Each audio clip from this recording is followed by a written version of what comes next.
ಓಂ ಶ್ರೀ ಗಣೇಶಾಯ ನಮಃ. ಓಂ ಶ್ರೀ ಗುರುಭ್ಯೋ ನಮಃ.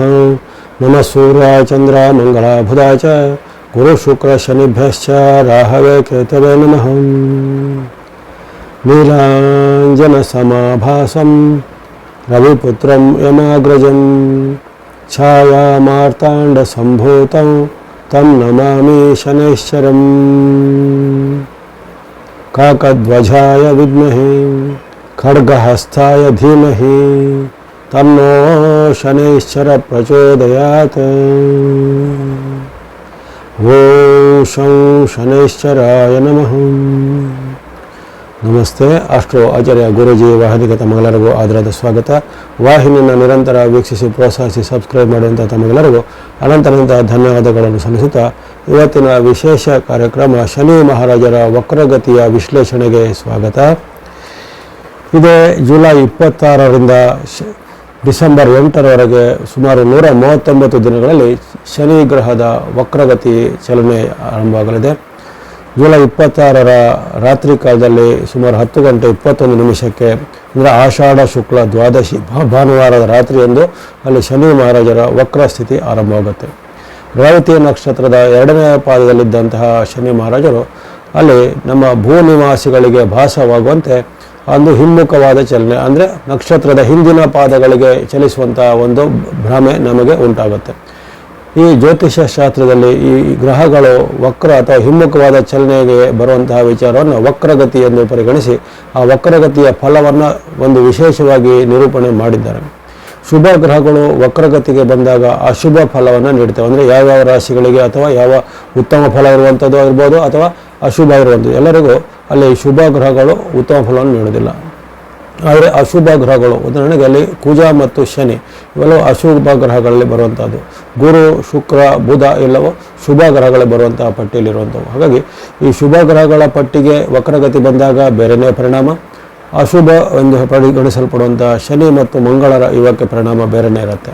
ಇಲ್ಲಿ ಶನಿ ಮಹಾರಾಜರ ವಕ್ರಗತಿಯ ಪ್ರಭಾವ ಇಷ್ಟು ದಿನ ಉತ್ತಮ ಫಲ ಪಡೆಯುವಂತಹ ರಾಶಿಗಳಿಗೆ, ಉದಾಹರಣೆಗೆ ಅಲ್ಲಿ ವೃಷಭ, ತುಲಾ ಮತ್ತು ಮಕರಗಳಿಗೆ, ಅಂದರೆ ಶನಿ ಮಹಾರಾಜರು ತನ್ನ ಒಂದು ಗೋಚಾರದಲ್ಲಿ ಕೇವಲ 3 ರಾಶಿಗಳಿಗೆ ಅತ್ಯುತ್ತಮ ಫಲ ನೀಡ್ತಾರೆ. ಮತ್ತು 3 ರಾಶಿಗಳಿಗೆ ಮಿಶ್ರ ಫಲ, ಉಳಿದ 6 ರಾಶಿಗಳಿಗೆ ಸ್ವಲ್ಪ ಸಂಕಷ್ಟ ಫಲವನ್ನು ನೀಡುವಂಥವರಾಗಿದ್ದಾರೆ.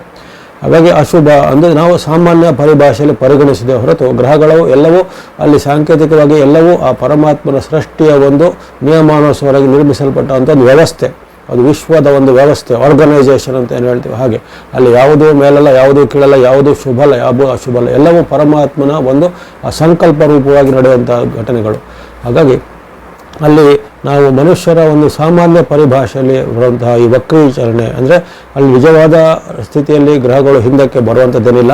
ಭೂ ನಿವಾಸಿಗಳಿಗೆ ನಮಗೆ ಯಾವ ರೀತಿ ಮಾಯೆ ಮೋಹ ಅಂತ ನಾವೇನು ಹೇಳ್ತೇವೆ ಆ ಪರಿಭಾಷೆಯಲ್ಲಿ ನಾವು ವ್ಯಕ್ತ ಮಾಡುವಾಗ ವಕ್ರೀ ಸ್ಥಿತಿ ಭೂಮಿ ನಿವಾಸಿಗಳಿಗಲ್ಲಿ ಪರಿಭ್ರಮಣದಲ್ಲಿ ಭೂ ನಿವಾಸಿಗಳಿಗೆ ವ್ಯಕ್ತವಾಗುತ್ತೆ. ಇನ್ನು ಮೀನರಾಶಿಯಲ್ಲಿ ಶನಿ ಮಹಾತ್ಮರು ಇರುವಂಥದ್ದು ರೇವತಿ ನಕ್ಷತ್ರ 2ನೇ ಪಾದದಲ್ಲಿ ಅವರಿಗೆ ವಕ್ರಗತಿ ಆರಂಭ ಆಗುತ್ತೆ. ಅದು ಜುಲೈ ಆಗಸ್ಟಲ್ಲಿ ಅಲ್ಲಿ ರೇವತಿ 2ನೇ ಪಾದ, ಸೆಪ್ಟೆಂಬರ್ ತಿಂಗಳಿಗೆ ಅವರು ರೇವತಿ 1ನೇ ಪಾದ ಹಿಮ್ಮುಖೆ, ಅಂದರೆ 2ನೇ ಪಾದದಿಂದ ಆ್ಯಕ್ಚುಲಿ ನಿಜವಾಗಿ ಅಲ್ಲಿ 3ಕ್ಕೆ ಹೋಗ್ಬೇಕಾದ್ರೆ ವಕ್ರಗತಿ ಬಂದಾಗ ರೇವತಿಯಿಂದ 2ರಿಂದ 1ನೇ ಪಾದಕ್ಕೆ ಬರ್ತಾರೆ. ಆ ಬಳಿಕ ಸುಮಾರು ಅಕ್ಟೋಬರ್ ತಿಂಗಳಲ್ಲಿ ಅಲ್ಲಿ ಉತ್ತರ ಭಾದ್ರ, ಅಂದರೆ ಅದರ ಹಿಂದಿನ ನಕ್ಷತ್ರ, ರೇವತಿ ನಕ್ಷತ್ರದ ಹಿಂದಿನ ನಕ್ಷತ್ರವಾದ ಉತ್ತರ ಭಾದ್ರದ 4ನೇ ಪಾದಕ್ಕೆ ಬರ್ತಾರೆ. ಉತ್ತರ ಭಾದ್ರದ 4ನೇ ಪಾದದಲ್ಲಿ ಡಿಸೆಂಬರ್ 8ರಲ್ಲಿ ಅವರ ವಕ್ರಗತಿ ಮುಗಿಯುತ್ತೆ. ಡಿಸೆಂಬರ್ 8ರ ಬಳಿಕ ಅಲ್ಲಿ ಅವರು ಮತ್ತೆ ರುಜುಗತಿಗೆ ಮರಳ್ತಾರೆ. ಹಾಗಾಗಿ ಇಲ್ಲಿ ಹಲವಾರು ಬದಲಾವಣೆಗಳು, ಅವರ ನಕ್ಷತ್ರ ಪಾದದ ಬದಲಾವಣೆಗಳಿಂದ ವಿಶ್ವದ ವ್ಯವಸ್ಥೆಯ ಮೇಲೆ, ಜನಮಾನಸದ ಮೇಲೆ ಎಲ್ಲ ಪರಿಣಾಮ ಆಗುತ್ತೆ.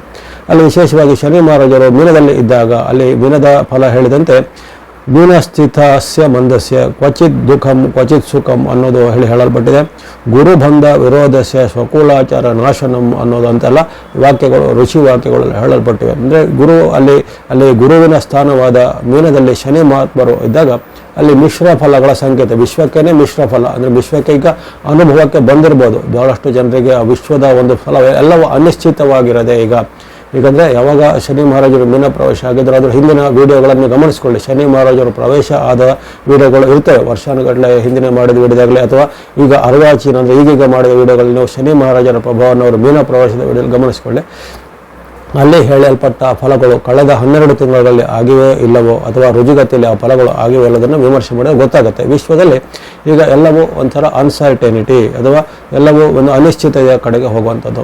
ಕ್ವಚಿತ್ ದುಃಖಂ ಕ್ವಚಿತ್ ಸುಖಂ ಅಂದರೆ ಒಂದು ಸ್ವಲ್ಪ ಸುಖದ ಭ್ರಮಣೆ ಆಗುತ್ತೆ, ಮತ್ತು ಅದರ ಹಿಂದೆ ದುಃಖದ ಪರಿಣಾಮ. ಒಳ್ಳೆಯ ಒಂದು ಸುದ್ದಿ ಬರುತ್ತೆ, ಅದರ ಹಿಂದೆ ಕೆಟ್ಟ ಸುದ್ದಿ ಬರುತ್ತೆ. ಜೊತೆಗೆ ಈ ಸಂವತ್ಸರಿಕ ಫಲದಲ್ಲೂ ಪರಾಭವದಲ್ಲೂ ಅದೇ ಹೇಳಲ್ಪಟ್ಟಿದೆ. ಪರಾಭವದಲ್ಲೂ ಹಾಗೆ ಅಲ್ಲಿ ಮಿಶ್ರ ಫಲಗಳ ಸಂಕೇತ ಪರಾಭವದಲ್ಲ ಒಂದು ಸಂವತ್ಸರದ ವಿಚಾರವಾಗಿ. ಈಗ ಬರುವಂತಹ ವಕ್ರ ಸ್ಥಿತಿಯಲ್ಲೂ ಅದೇ ರೀತಿಯ ಒಂದು ಪುನರಾವರ್ತನೆ ಆಗುತ್ತೆ.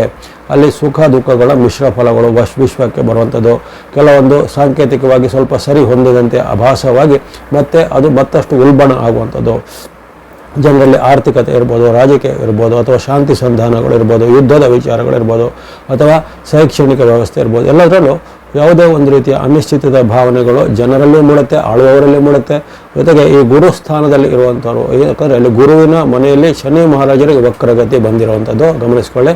ಹಾಗಾಗಿ ಹಿಂದೆನೂ ಹೇಳಿದ್ದೇನೆ, ಈ ಶನಿ ಮಹಾರಾಜರು ಮೂಲ ಪ್ರವೇಶದ ವೀಡಿಯೋದಲ್ಲೂ ಹೇಳಿದ್ದೇನೆ, ಅಲ್ಲಿ ಗುರು ಸ್ಥಾನದಲ್ಲಿ ಇರುವಂಥರಿಂದ ಅಪಚಾರಗಳು, ಗುರುಪೀಠಗಳಿಗೆ ಹಿನ್ನಡೆ ಆಗುವಂಥದ್ದು, ಅಥವಾ ಯಾವುದೇ ರೀತಿಯ ಈ ಗುರು ಅಥವಾ ಗುರುಕುಲ ಮುಂತಾದವುಗಳನ್ನು ನಡೆಸುವವರೆಗೆ ಏನಾದರೂ ಅವರ ಮೇಲೆ ಆಪಾದನೆ, ಕಾನೂನಿನ ಕ್ರಮಗಳು, ಕೆಲವರಿಗೆ ಶಿಕ್ಷೆ ಪ್ರಕಟ ಆಗುವಂಥದ್ದು, ಅಥವಾ ಅವರ ಒಂದು ಗಂಭೀರವಾದ ಭ್ರಷ್ಟಾಚಾರ, ಅನೈತಿಕ ಚಟುವಟಿಕೆ ಇವೆಲ್ಲವೂ ಈಗ ಮುನ್ನೆಲೆಗೆ ಬರುವಂಥದ್ದು, ಇವೆಲ್ಲ ಆಗತ್ತೆ.